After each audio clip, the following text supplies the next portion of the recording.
Because normally you'd go to UK first. And last time I went to Saudi Arabia, they put up 450. We had American companies that took in 450 billion. I said, well, this time they've gotten richer.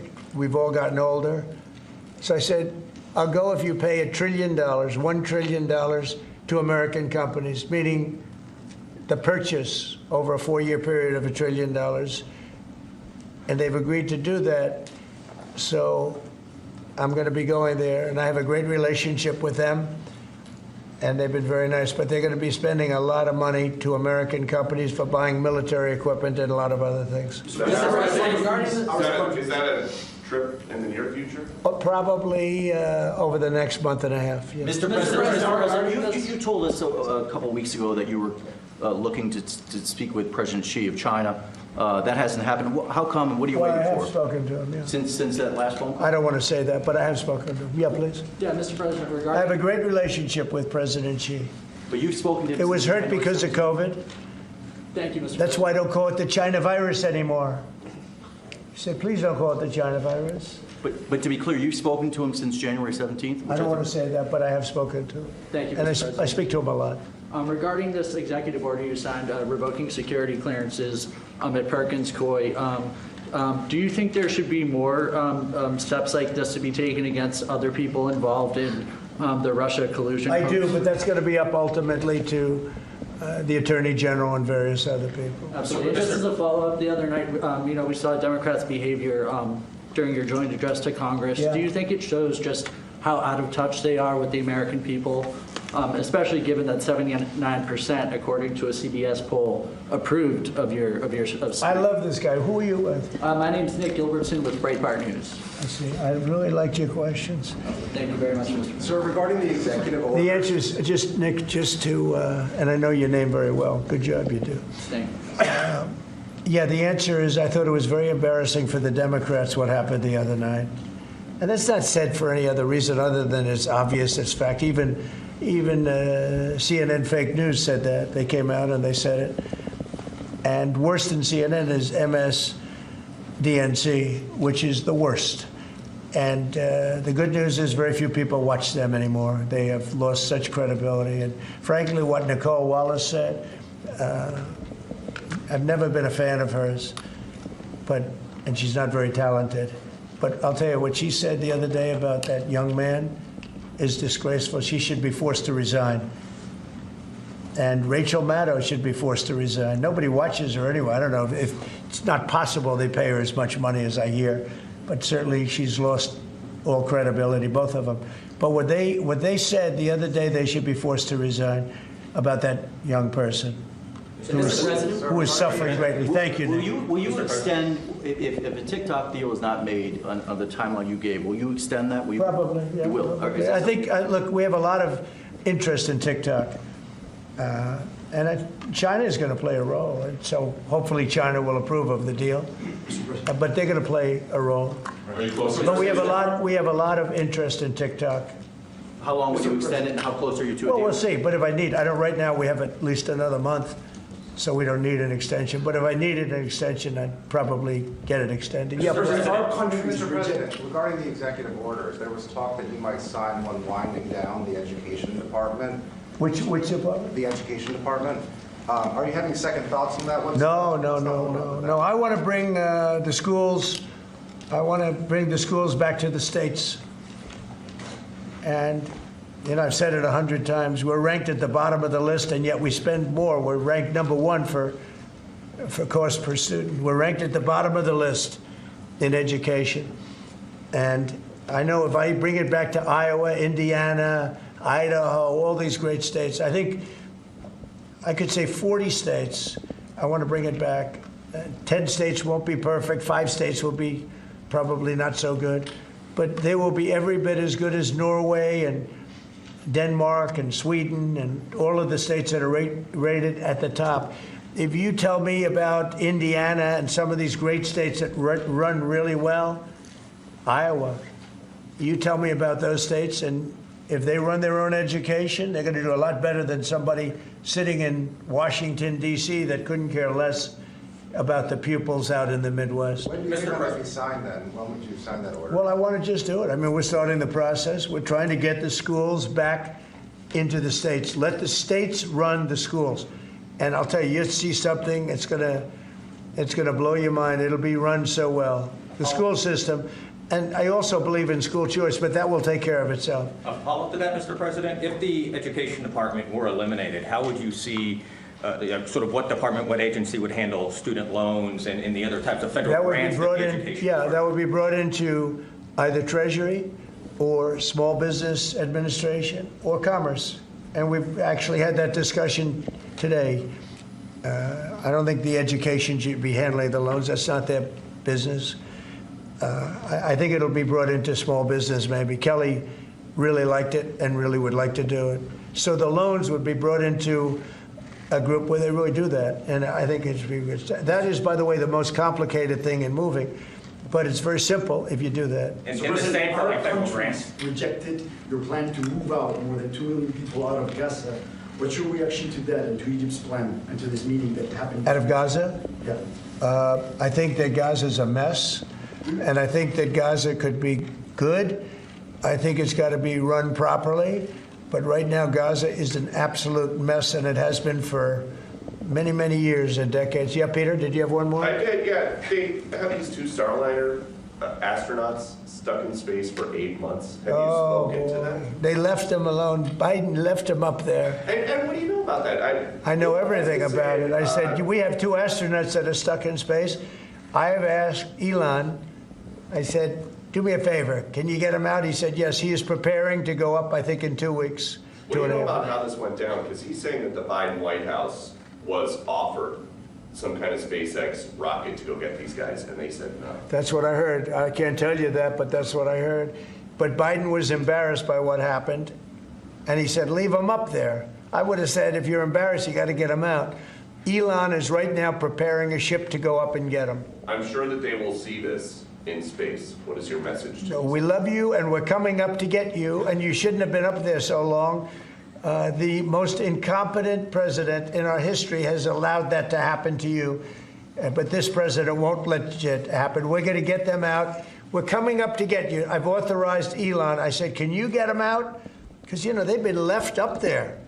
I hope they like each other, but maybe they'll love each other. I don't know. But they've been left up there. Think of it. And I see the woman with the wild hair, a good solid head of hair she's got.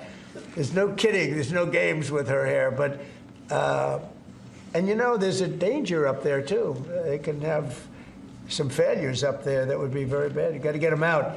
So I've authorized Elon a week ago. I said, you know, we have 2 people up there that Biden and Kamala left up there, and he knows it very well. I said, are you equipped to get him? He said, yeah, he's got a Starship, and they're preparing it right now. And so Elon is going to go up and get him. Should I go on that journey just to be on the ship when we stop? What do If you? that's an option, yes. I should do it. Oh, that's terrible. I thought he liked me.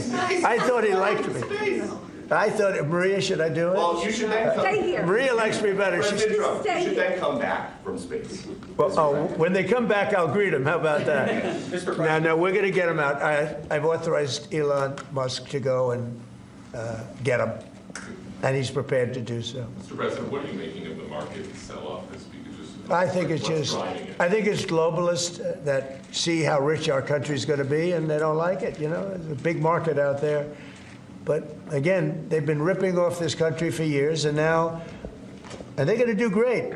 Everyone's going to do great, but we can't let this continue to happen to America. Otherwise, we're not going to have a country any longer. Thank you very much, everybody. Thank you, sir. Thank you very much. Great. Thank you, Nick. Great.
right, so here's how this stuff works. This is what we do. There's Palm Beach. Here's how we do it. And this is the beauty of this show. This is why I love this show.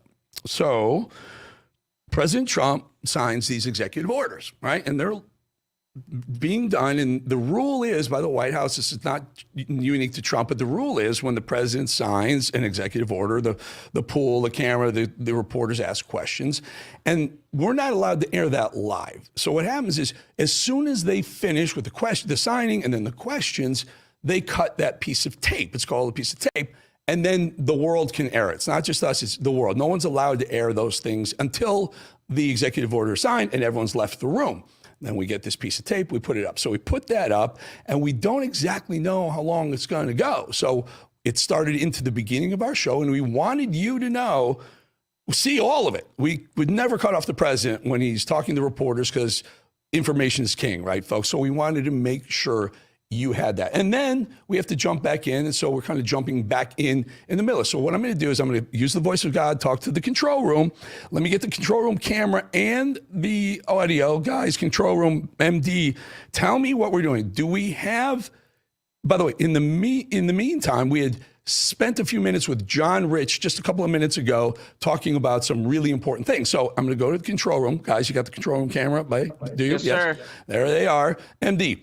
Do we have the John Rich interview queued up? Is it ready to go, or do you need to We will have it in 2 minutes. In 2 minutes. Okay, so in the meantime, while you do that, can you show me that stupid fight video that here's how much the Democrats have lost the script, folks. They don't know what to do. They're trying to get you back. They're trying to get voters back. They're trying to get people on their side. They're trying to get young people back. They're doing everything they possibly can. And one of the representatives in this video you're about to see, it's the most cringeworthy video you've seen in a long time, thought that putting up 5 or 6 Democrat female congresswomen doing these fight moves would be somehow, some way get you to like them again. Watch.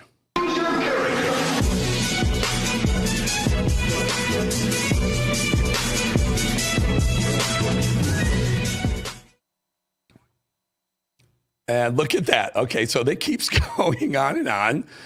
There's Jasmine Crockett. There's our Jazzy Jazz. I don't know what that move is there, that squat down move. There's folks, these are Congresswomen. There's AOC. Make note of that one, that AOC one, because we're going to play with that a little bit later. All right, I don't know what they're talking about. Anyway, okay, so let's do this. MD, we got John Rich ready? John Rich is ready. Now, let me tell you, you got to love John Rich. Man, this guy, Redneck Riviera Bar in Nashville, he's got alcohol named after him. He is the most patriotic human being you will ever meet. And I think I intro him this way because we just taped this a little bit because we knew Trump was going to bleed into our hour a little bit. So here, behold, taped maybe 20 minutes ago. Watch. In a good friend of mine for a very, very long time, one of the most patriotic human beings on the planet. And by the way, one of the best musicians on the planet, singer-songwriter who owns the lifestyle brand Redneck Riviera. In 2022, John Rich, along with other partners, launched an online bank called Old Glory Bank. John, thank you for joining us. I want to get into the Old Glory Bank stuff because it's really important. By the way, you guys are cutting edge. I heard you're involved. You're taking crypto as well. Let's get into that in a second. I'm fascinated. But so much is going on. Can I just start with, over the last couple of days, we saw on the House floor on Tuesday the nonsense that went on with the Democrats. Let me get your response first, and we're going to play a little soundbite in a second. But really good to have you, John. Yeah, absolutely. You mean their spontaneous a cappella chorus? Yes. That broke out on the floor? I say, give me more, give me more, give me so much more. Because every time they do something ridiculous, they are losing voters. I have a lot of friends in the music industry that are liberal. Some of them are very liberal, and they cannot believe how ridiculous their party looks right now. I mean, they're embarrassed, honestly, about it. And every time they do something ridiculous, whether it be singing on the floor like they did or more serious tone, not applauding and not standing up for instance, a young man who beat brain cancer and wants to be a cop when he grows up. I mean, if you can't stand up for that, if you can't stand up for Laken Riley's mother, then you have a soul problem at that point. You have a problem with your soul. Forget Donald Trump. We know you hate Donald Trump. That's not what that part was about. So the longer they continue to have these antics and act this way, the more voters they lose, which in my mind is just great. Keep it coming. The 2026 and 2028 are looking better by the day. Yeah, let's take a look and control Mad Dog, if you don't mind. Let's show what caused the censorship vote today. First from Tuesday night when Al Green made an absolute clown of himself. Roll it, please. Mr. Green, take your seat. Take your seat, sir. Take your seat. Finding that members continue to engage in willful and concerted disruption of proper decorum, the chair now directs the Sergeant-at-Arms to restore order. Remove this gentleman from the chamber. And total embarrassment and control. If you can grab that soundbite that John was just referencing. So here's how it goes, folks. It's rare for a congressperson to get censored because the House is partisan. It usually drops along party lines. 10 Democrats voted with every single Republican to censor Al Green. Now, the difference is Al Green is supposed to take his punishment like a man, but instead, listen to what they did. Adoption of House Resolution 189. The House has resolved that Representative Al Green be censured, that Representative Al Green forthwith present himself in the well of the House of Representatives for the pronouncement of censure, and that Representative Al Green be censured with public reading of this resolution by the Speaker.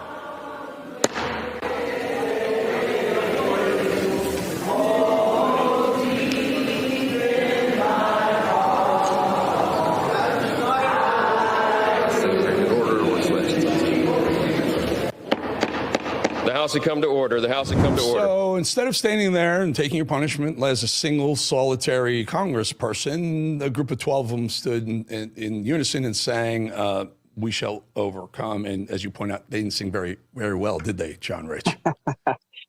I don't even think I could work studio magic on that one, to be honest with you. The only thing that crowd was missing was a bunch of Ukrainian flags and a few cases of Bud Light. That would have just been perfect. It would have finished that scene perfectly. They sound ridiculous. They are ridiculous. They are being exposed to a level they never thought was possible. It is just getting started. They are drowning in a tidal wave of truth bombs that are just starting and going to continue for the next 4 years. It's going to be a long 4 years for these people. They don't know what to do. And to that end, I think you got to keep a close watch on anything they still do have control over, any levers that they do still have that they can pull, because they realize they have been beat. The American people have rejected them. And every time they act like idiots, more people walk away from their party. Like we all know, they're on the 20 side of the 80-20 issues over and over and over again. And I say, give it to me. Bring me more. If the way they're acting was a cocktail, I'd say I'm buying a round for the House and keep them coming. Keep them coming, especially at your Redneck Riviera, especially at the bar. If you've never been to Nashville, John's bar, it's a lot of fun. John, you pointed out how foolish they looked, not standing and clapping for a young man with brain cancer, not standing and clapping when Laken Riley gets a bill named after her, not standing when Gulf of America becomes Gulf of America. They just have lost the plot, so to speak. Here's DJ Daniel, the young man who Trump made a honorary Secret Service agent, and they ripped him for it. Rachel Maddow made a fool out of herself, said nasty things about him. Over at CNN, Nicole Wallace said, I hope he doesn't kill himself. Anyway, here's this young man yesterday on Bannon's show. Watch this. Can I call you officer or agent, DJ Daniel, all of the above?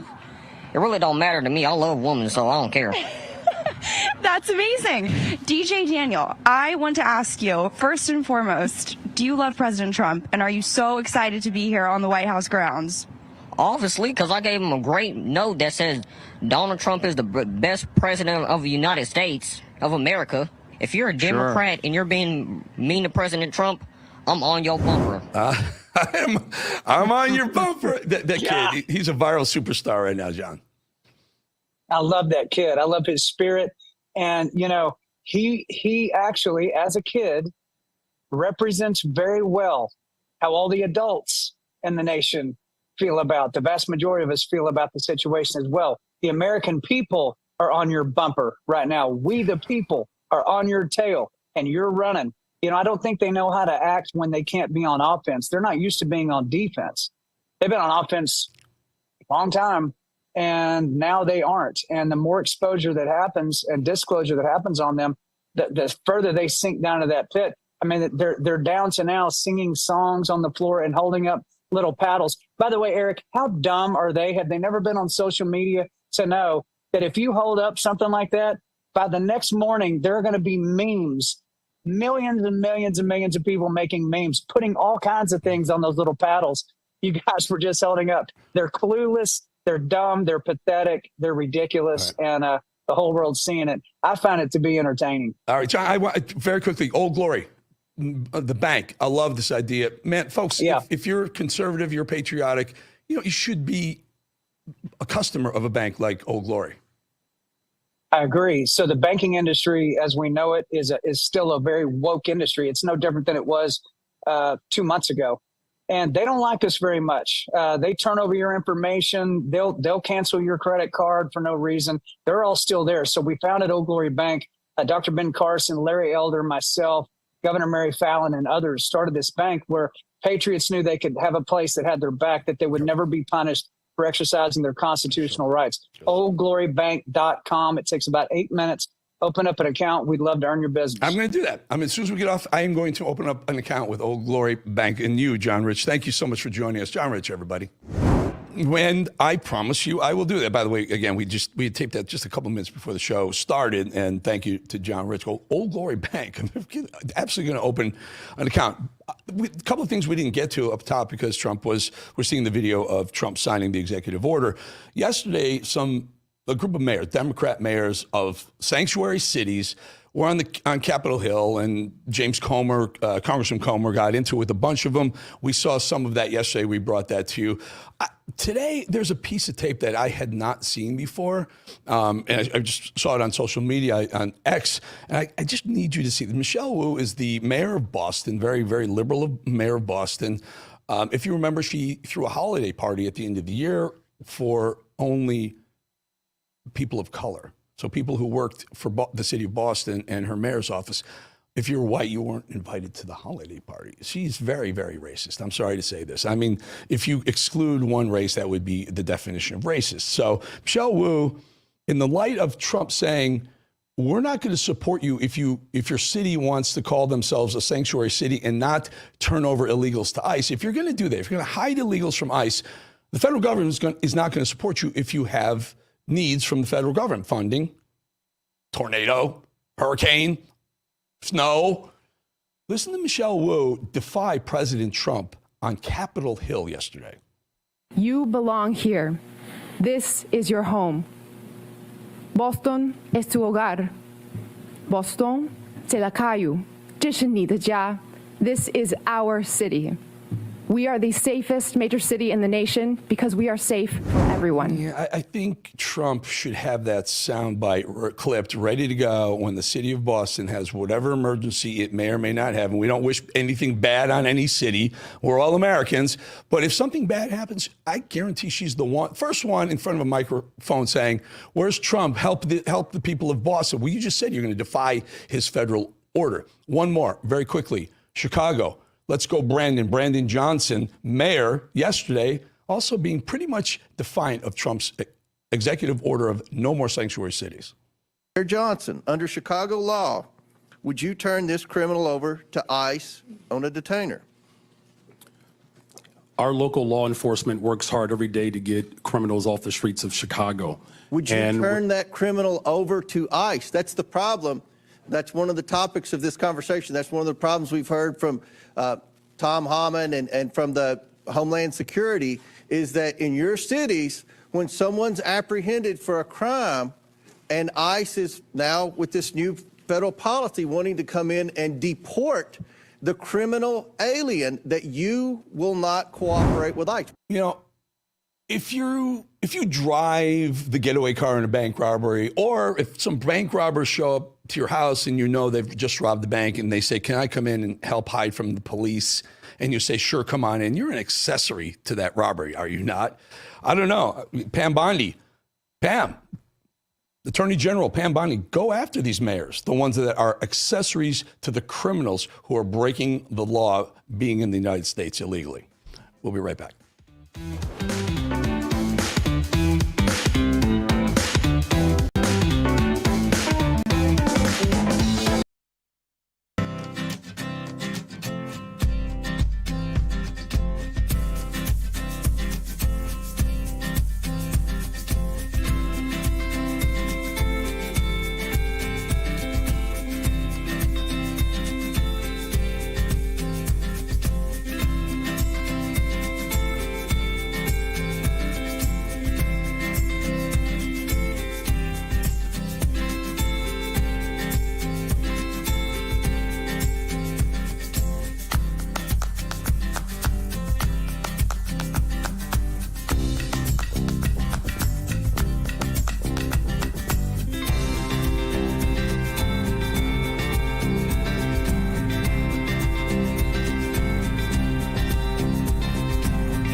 look at how good MD is now. We had a little conversation yesterday on air about maybe, something other than West Palm Beach. And we're talking to John Rich, who has one of the best bars in Nashville. He and Kid Rock, by the way. Kid Rock's bar is 4 levels. It's a party on every level. A live band, different live band on every level. But look, there it is. There's that main drag on in Nashville. I think it's called Broadway, if I'm not mistaken. It's up all night.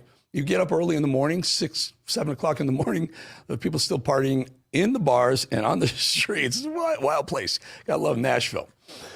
Meanwhile, we may have won this election, but the fight to restore our great nation is only beginning. Now is the time to take a stand, and Patriot Mobile is leading the charge as America's only Christian conservative wireless provider.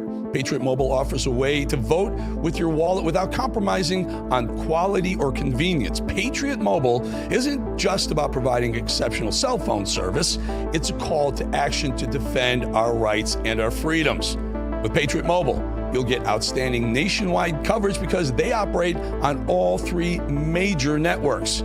If you have cell phone service today, you can get cell phone service with Patriot Mobile with the coverage guarantee. But the difference is every dollar you spend supports the First Amendment, the Second Amendment, the sanctity of life, and our veterans and first responders.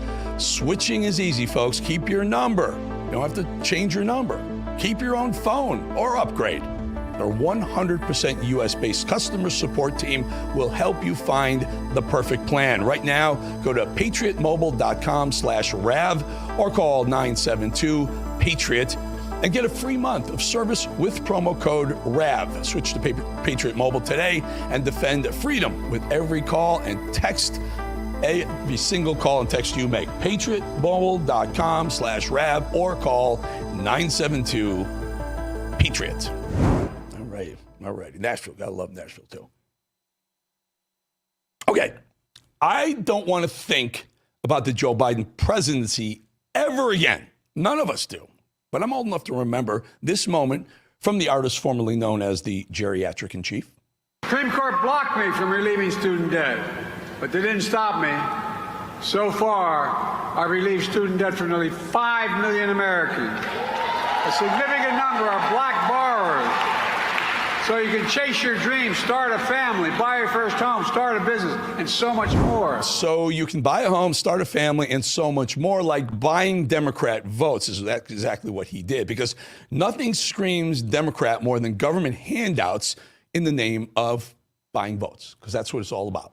Give out free money, excuse debt, buy their vote. But remember how trendy and cool it was for your president to put up a middle finger at the Supreme Court liberals, ignore the system of checks and balances our forefathers put in place and say, F it, I'm going to buy the youth vote anyway. And there's nothing the Supreme Court can do to stop me. That's what Biden did. I'm also old enough to remember that when the Supreme Court came down with decisions the left didn't like, lefties stood outside of Supreme Court Justice Brett Kavanaugh's house in an illegal protest. Oh, and that Sir Naps-a-Lot, the president, did nothing, said nothing. Silence from the Oval Office back then.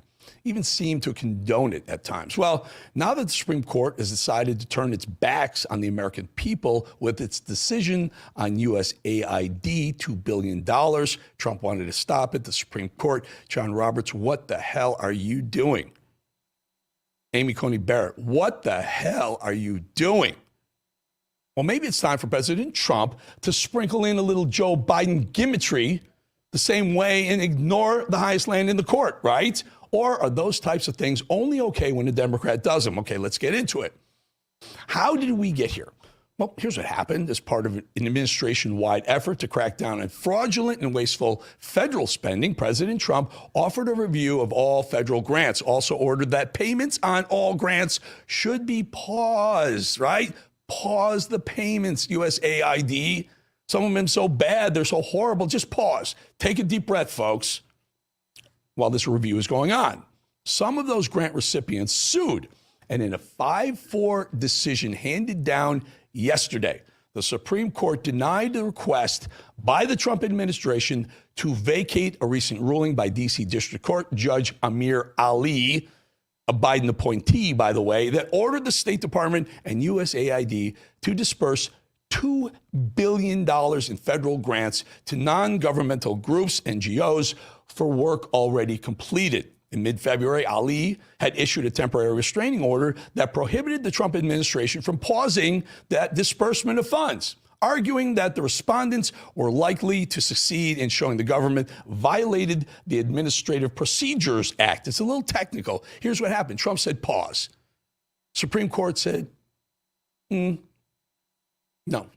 So after issuing this restraining order, Ali, that judge, apparently grew frustrated by the slow pace of the disbursement of the funds. And on February 25th, a week ago, a second order requiring the government to pay out $2 billion in grant funds within 36 hours. The Trump administration responded by filing an application to the Supreme Court asking it to violate Ali's order and issue a stay on his ruling. Chief Justice John Roberts granted an administrative stay and referred the administration's petition to the full court for review. That's the way it happened. So they go to the full court, Supreme Court. So yesterday, the Supreme Court, including that perpetual disappointment, Amy Coney Barrett, Trump appointed her, and Chief Justice John Roberts, appointed by George W. Bush, true Bushy, who never predictably votes with conservatives.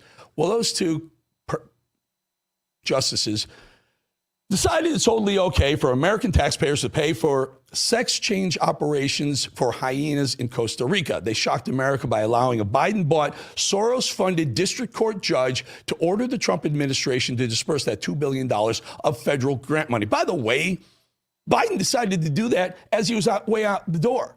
He dropped $2 billion into these NGOs on his way out the door. Talk about a major blow to the Constitution and the separation of powers. Folks, simply put, this is a judge exerting far too much control over how much our taxpayers are spending and about how duly elected presidents, Trump, deliver on a promise to the American people. Justice Samuel Alito, of course, said it best right here in the opposing view. Does a single district court judge who likely lacks jurisdiction have the unchecked power to compel the government of the United States to pay out and possibly lose forever $2 billion taxpayer dollars? The answer to that question should be an emphatic no. But a majority of that court apparently thinks otherwise. I am stunned, says Alito. We're all stunned. Justice Samuel Alito and Clarence Thomas have faced relentless attacks for decades as they stood firm on our side of the Constitution and the rule of law. They did so in the face of being smeared, threatened, attacked, vilified. But they stood firm because the law of the land matters more to them than the leftist machine, the deep state that controls it all, and the media that helps them do their bidding. To be clear, I do not condone any of those blatant bullying tactics by the left. It's not okay to show up on someone's private lawn and harass them for doing their jobs. But I can say this with certainty. It's clear when a decision is partisan and meant to make one side happy. Justice Amy Coney Barrett, a Trump appointee again, is very clearly the epitome of false advertising. The left's intimidation tactics seem to be of more concern to her than actually defending our Constitution. We always knew that the work of DOGE was going to be met with resistance and dissent. We knew it was going in that Elon Musk was going to be pushed back on. We knew it. President Trump knew it. But the deep state is still a massive force to be reckoned with. The Soros influence is far and wide, folks. And Trump derangement syndrome is a nasty and never-ending leftist epidemic. Because to them, cutting government fraud and waste, you guessed it, is racist. There are people who are charged with trying to find savings. So yes, it's an attack on government, but it's also an attack on this government. What I mean by that is it's an attack on this government that used to be headed by a black man. It's an attack on this government that almost elected a black woman to the highest office in the land. It's an attack on a government that has been more welcoming and more supportive of people who have come to this country in search for a better life. I don't know what to say. I'm shocked. Amy Coney Barrett. That one really shocks me. John Roberts doesn't shock me. Amy Coney Barrett, you shock me. We'll be right back.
beautiful Costa Rica. Costa Rica. Well known for coffee production, if I'm not mistaken. I've never been there. Absolutely love to go there sometime. All right, folks.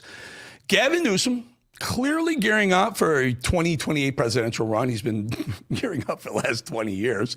Looks like the radical governor is starting to distance himself from the deranged base of his party, maybe. Not sure I buy it yet, but listen to our good friend Charlie Kirk got him to admit. So like you right now should come out and be like, you know what? The young man who's about to win the state championship in the long jump in female sports, that shouldn't happen. You as the governor should step out and say no. No, and I appreciate but like, would you do something like that? Would you say no men in female sports? Well, I think it's an issue of fairness. I completely agree with you on that. So that's easy to call out, the unfairness of that. So that was the Gavin Newsom podcast that he announced, about a week ago. It's a little more than that. And his first guest is Charlie Kirk. It's amazing. He's getting lit up for it, which is great. Though I'm glad Charlie got a chance to do that. That's awesome. But he realizes that maybe younger people are leaning conservative. So he brings on the very popular Charlie Kirk. That was smart. But you hear what he said? He said it's an issue of fairness. I mean, have we not been saying that for the past 12 years, 18 years, and Democrats have been pushing trans dudes in women's sports? Wow, maybe Gavin Newsom's podcast won't be so bad. I don't know. As long as he keeps booking people like Charlie Kirk. I want to show another clip. The governor asked if there were any Democrats out there today worth admiring. Here's Charlie. Any Democrats you admire out there right now? Democrats I respect. Bobby Kennedy I respect. Tulsi Gabbard. Why are you laughing? Why are you smiling? Because like they're on our team now. Because you guys kicked out like your best people. It's like the people that were into. This is a great point though, Governor. Is that Bobby Kennedy was a heterodox opinion on a thing that a lot of people were concerned about. Get him out. He's an anti-vaxxer. Yeah. Tulsi Gabbard, who was an anti-war. Get her out. She's a Russian agent. Yeah. Do you guys see how you have an unhealthy purification process where eventually you're left with just a 31% approval rating and a bunch of people that are talking to each other? And meanwhile, we're the ones that have Democrats in our cabinet winning the electoral majority vote, because there needs to be said, if Democrats are serious about being a majority party ever again, look at that ideological diversity. We have people that, they want to go to war with every country that says something bad against us. And then we have people that are far more dovish, like Rand Paul. But that is a better, more, dare I say, diverse picture. You could say diversity is our strength.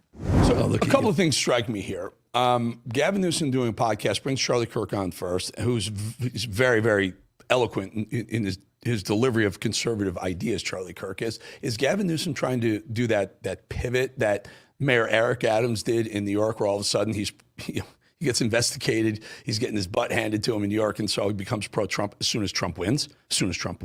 Is Gavin Newsom going to try and court the independent vote in 2028?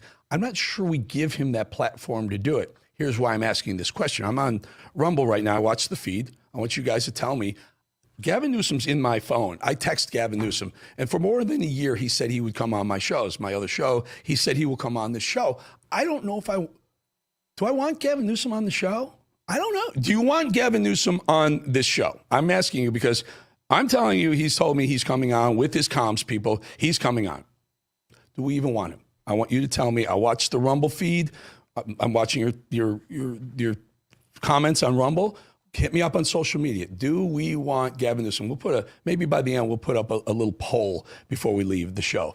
I can't believe right here, 2025, the What is a Woman debate is still going on. Good friend of mine, Piers Morgan, opened the floor for debate. And as usual, Piers never disappoints. Jojo, I'm going to ask you a question, a simple question. What are you talking about? Give me a simple answer, Jojo. What is a woman, Jojo? Yes. Well, a woman is whatever. If you feel like you're a woman, then you're a woman. I know I'm a woman. I identify as a woman. So if I feel like a woman right now, I'm a woman? I'm not threatened. Hang on. What would you feel like? If you feel like you're a woman, it's your identity, sure. So hang on, just to be clear. I'm sorry, what's a man? Piers, what's your definition of a man? Just to be clear. What's your definition of a man? So just to be clear, if I feel like a woman right now, I am a woman. Is that your position? And if you feel like you are a woman, Piers, and you want to walk around identifying as a woman, it is not my prerogative to tell you that you cannot. Am I a woman? I identify as a woman. What is a man, Piers? What is a man? Oh, a man is Donald Trump a man? Human. Can I? That's it. Pierce, can I jump into that question? Adult human, male. Now, Pierce has a great podcast. I mean, it's Pierce Morgan Uncensored, I believe that's what it's called. I've been on it. He does a great job of getting the heat going. And yeah, so you definitely got to check out Pierce's podcast as well. Great. Can we throw to the Joy Behar? MD, can I find that Joy Behar soundbite for a second? Can you find that? Let's throw that up. Listen to that crazy liberal woman on The View. I could be friends with a Trump supporter. I won't give them a kidney, but I could be friends with them. I mean, the thing about it is it's not just about politics. It's about morality, ethics. It's about cruelty. It's about discrimination. It's about a lot of things. So those are personal human values. We're not really just talking about fiscal conservative who pays more taxes. We're talking about you as a human being. So it's hard to be friends with someone who signs on to something like that. On the other hand, they're open to discussion. I like to talk to them, find out what exactly do you know about this guy. Oh, boy. I think they do it on purpose. I think they know how ridiculous they sound. They know the American people have just resoundingly voted for Trump. Not only Trump, but voted for MAGA Maha. MAGA Maha. Make America great again, make America healthy again. We're behind this. The American people are behind. The independent voters, which make up probably the biggest voting bloc of all, conservatives about 30%, liberals about 30%, maybe 40% are independent, where they'll go with the person or with the issues. And they realize they've lost the majority of the independent voter, yet they'll still hang on these moments. She literally said, I can't be friends with someone who's conservative. Are we sick? We have problems, folks? What's going on here? I have absolutely no idea what she's talking about, why we continue to listen to Joy Behar, Whoopi Goldberg, Sonny Hostin, a guest host, and then Alyssa Farah, who, by the way, is the worst of the worst. When someone portrays herself as a conservative and is anything but, is completely a leftist, like Alyssa Farah, like Nicole Wallace, who said about little DJ Daniel, the African-American kid that Trump made a honorary Secret Service agent. She said something like, I hope he doesn't kill himself. I mean, Nicole Wallace, first of all, Nicole Wallace worked for George Bush. She was a Bushie. But then she spent the last, 10 years on CNN ripping conservatives. So maybe that's it. Maybe the Bushie crew, the establishment rhinos, aren't conservative. I don't know. Let's let them burn themselves to the ground. Could care less about those folks. On the backside of this, we're going to have some fun. We have Steve Bannon coming up, and we're going to have a little fun with AOC. Stick around.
Well, take a look there, Nolans. Just say Nolans. Don't say New Orleans if you're not. Don't say New Orleans. Say Nolans. That's the way they say it. What a great town.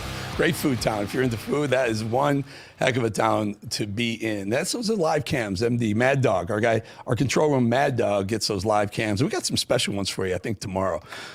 Some real special views. All right. I just want to put this picture up. A good friend of mine, of ours. I hope you like him as much as I do. In fact, I used to fill in for him at Fox for 250 times. Bill O'Reilly. Mr. Bill O'Reilly had to say goodbye to Holly, who folks, he loved that dog. Holly was just a huge part of his life. I spoke to Bill this morning, and he's heartbroken. So we're going to say goodbye to Holly as well. All right, let's bring in Mr. Steve Bannon, my friend. Always good to end the show and begin the show with you, and your genius and your brilliance just makes us and everyone else smarter. Steve, how you doing? Everyone good? I'm doing great. Big day in Washington, D.C., in New York City. Your friend and mine, Scott Bessent, knocked it out of the park at one of your old stomping grounds, Eric Bolling, the New York Economic Club, with your former colleague, Larry Kudlow, and mine at the White House. So it's been a big day from Wall Street to the nation's capital. Yeah, and this morning we were watching social media, and this thing came across, and this is a video that the Democrat congresswomen put together, and they thought somehow if they took video of themselves, I don't know, fighting, they'd somehow attract the audience back or the voters back to their side. Take a look at this, Steve.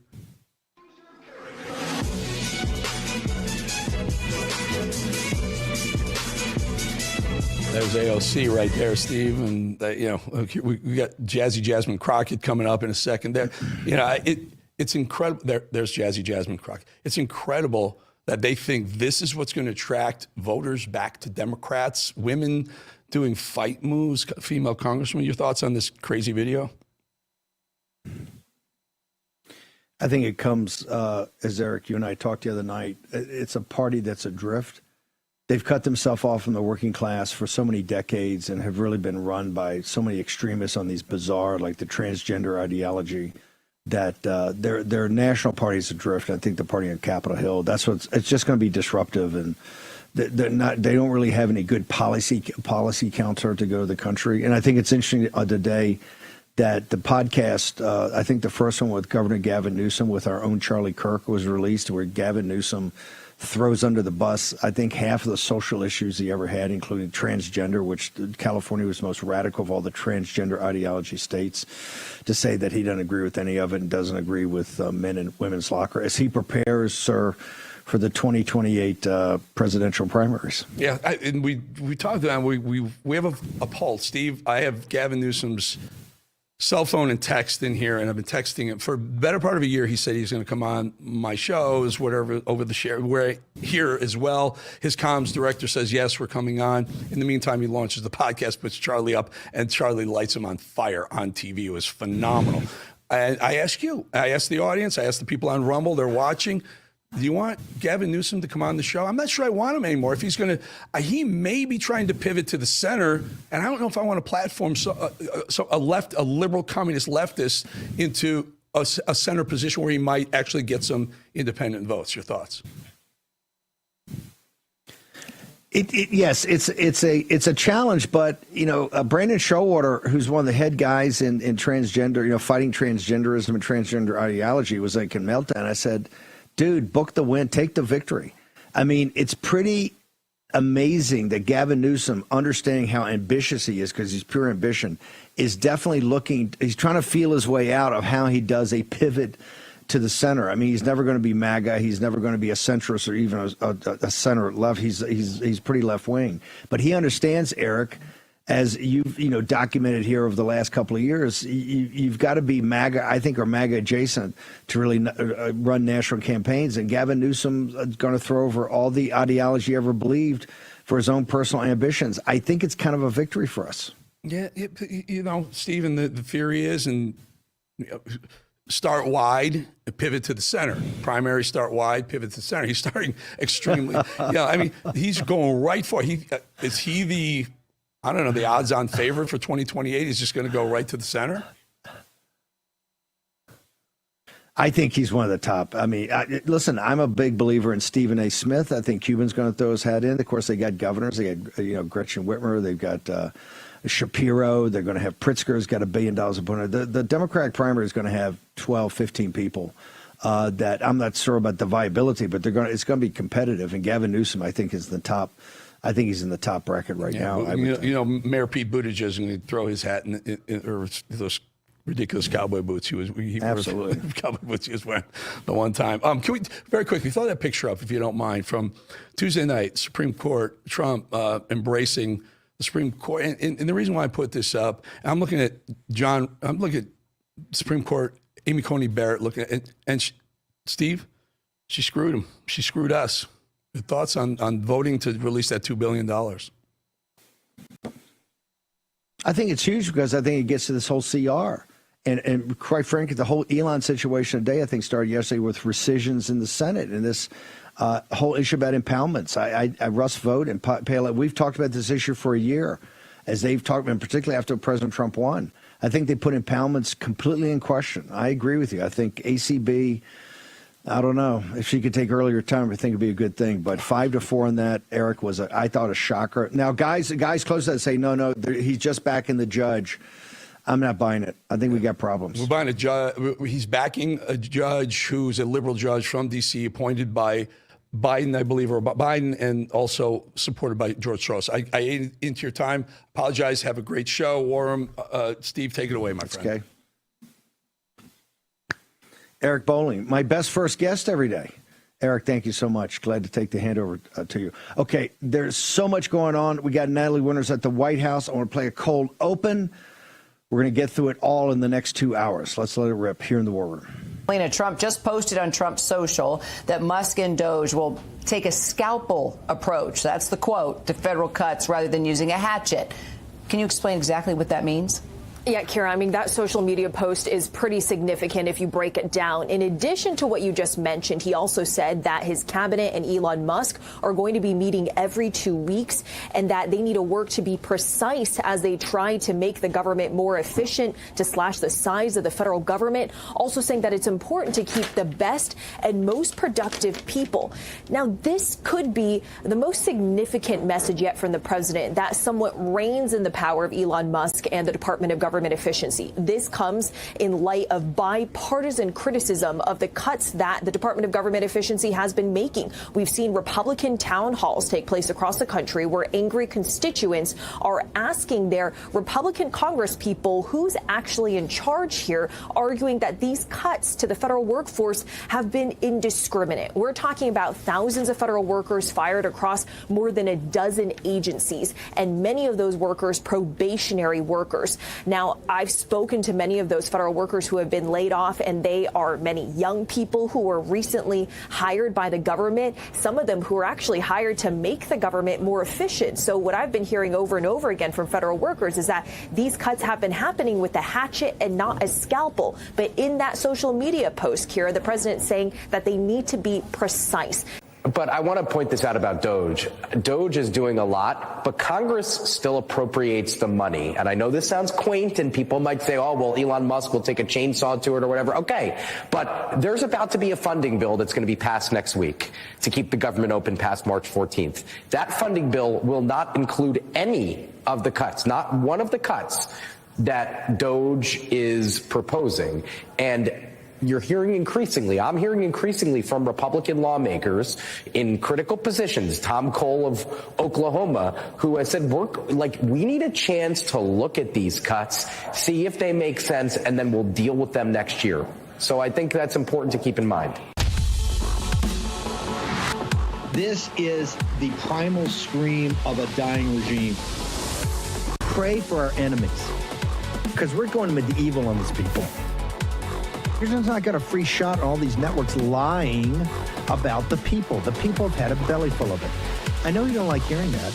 I know you try to do everything in the world to stop that, but you're not going to stop it. It's going to happen. And where do people like that go to share the big lie? MAGA media. I wish in my soul, that any of these people had a conscience. Ask yourself, what is my task and what is my purpose? If that answer is to save my country, this country will be saved. War Room. Here's your host, Stephen K. Bannon.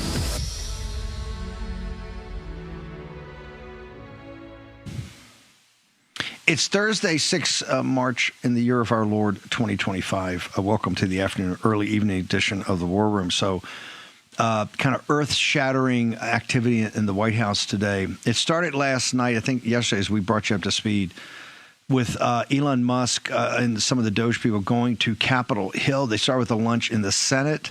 Then he came back last night at 7 o'clock and went to the House. Jake Sherman right there talked about the issue we talked about this morning. Right now, as it stands, there's no Doge cuts in this clean CR. And I think a lot of people are saying, hey, that's an issue. We got to know where this stands. It's been a black box operation up until now. People couldn't actually sense where they were going, where they're going to do next. But more importantly, what are you actually finding? And how do I get a feel for that? Particularly if I'm a cabinet department, right? Whether the Treasury Department or, State Department, over at Defense, like, where are you going? How can we help? What are you doing? What are you finding? Total black box. They were stiff-armed, and people reached out and asked. And then in black box on kind of results. Like, what do we have here? And it kind of reached, I think, a head last night after Elon Musk did not divulge anything to either the House or the Senate, nothing about the numbers. We talked about this over and over again. You just can't pass. You're not going to be able to pass just a clean CR, where you've got Biden's budget numbers, $2 trillion deficit, and you're financing, I guess we're fully funding, because a clean CR is an up or down vote, folks, that all the embedded waste, fraud, and abuse that you found, you're going to fund. We said this now for months. It's insanity. It can't work like that. The fallback position is to identify it and say, hey, we're going to get to it through impoundment. Now, impoundment is putting into execution this theory of the unified executive. The unified executive theory, where President Trump is the chief executive officer of the U.S. government, has pretty unlimited power in that regard, and that the appropriations bill that is a law every year, that is how Congress kind of starts the process of spending money, obviously with OMB and Treasury in the loop. Those are executive branch entities. That the president has the option as executive to say the appropriations is the ceiling, and I can take it and impound it, or maybe even potentially reprogram it. In this case, impound it, so you just cut it off the deficit, so it doesn't go into the national debt, increase the debt. That theory is kind of, I think, a little bit on rocky shoals, and the reason is because Roberts and Amy Coney Barrett overnight, or the night before, kind of ruled that, hey, you can't cut off some of this funding for foreign affairs. $2 billion is questioned, you have to pay it. Now, there's all kind of questions, whether it's a contractual obligation or is the Supreme Court just backing the judge. Hey, maybe all those things. But what I know is that something that should be pretty clear, particularly in regards to what you call impoundment, is all of a sudden up in the air, and they filed more papers today at 11 o'clock, and this will proceed on. The other, rescission, which the White House doesn't want. The rescission is because that gets back to the legislative. That is where the Senate and the House can rescind, to have rescissions on certain elements they've done if they feel like they're not going to be spent. And here, yesterday, Elon, and I'm told against guidance from the White House, who does not want to go back and have rescissions and have the Senate have to look at it again, they in the executive branch want to be the drivers of the action, not turn it back over to the legislative. He kind of agreed in the room to Lindsey Graham and these guys, saying, hey, if we have to do it, let's pass it now and we'll rescind it later. Rand Paul had said, yeah, up to $500 billion, and we'll do it in $100 billion tranches. As I said, I would love that if it was $500 billion. Bottom line, as Jake Sherman just said, nobody knows any numbers. Why? Because the black box operation of Doge, nobody can see into any numbers. The White House staff doesn't see them. I'm not so sure the president's seen them. Certainly the cabinet heads have not seen them. And the alphabet agencies. And I think that kind of came to a head last night. This meeting was called this morning. My understanding, there was a little bit of hot talking in the room by potentially some of the cabinet officials. The president put out the story in Politico is pretty brutal. And that came from sources, I think, close into the situation in which they said, hey, he had his wings clipped. He was told that he couldn't just go in and only department heads. He was told point blank by the president in front of people, only department heads, only my cabinet officials or the heads of these alphabet agencies can actually fire people. You're a consultant advisor. You have to go to them and do it. And then the president took it down even a notch from there. He said, hey, people are not showing up, people that did not come back to work, people are underperformers, people that are not up to the task.